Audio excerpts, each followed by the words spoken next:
Breaking news Andhra Pradesh ఉప ముఖ్యమంత్రి పవన్ కళ్యాణ్ పై భూ కబ్జా ఆరోపణలు చేస్తూ సోషల్ మీడియాలో ప్రసారమైన కథనాలు, వీడియోలు మరియు పోస్టులను తక్షణమే తొలగించాలని లేదా నిలిపివేయాలని ఎక్స్, గూగుల్, మెటా వంటి సామాజిక మాధ్యమ వేదికలను బెంగళూరు న్యాయస్థానం ఆదేశించింది.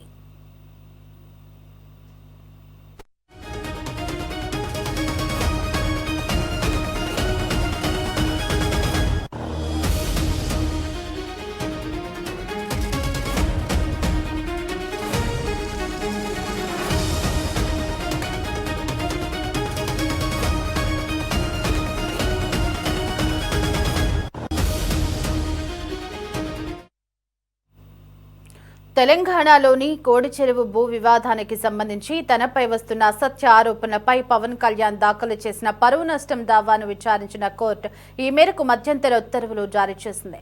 పిటిషన్లో పేర్కొన్న నిర్దిష్ట యూఆర్ఎల్తో పాటు అజ్ఞాత ఖాతాల నుంచి వచ్చే ఇటువంటి పోస్టులకు కూడా ఈ ఆదేశాలు వర్తిస్తాయని స్పష్టం చేస్తూ కోర్టు జాన్ డో ఉత్తర్వులు ఇచ్చింది.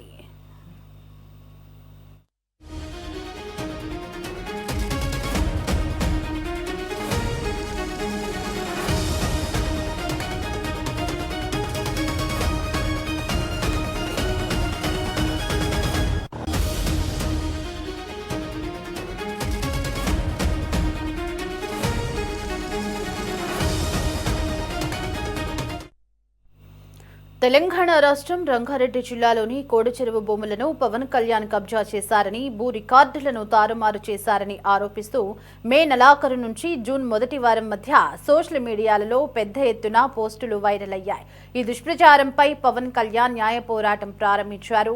బుధవారం ఈ కేసును విచారించిన న్యాయస్థానం తదుపరి విచారణను జూలై 24వ తేదీకి వాయిదా వేసింది.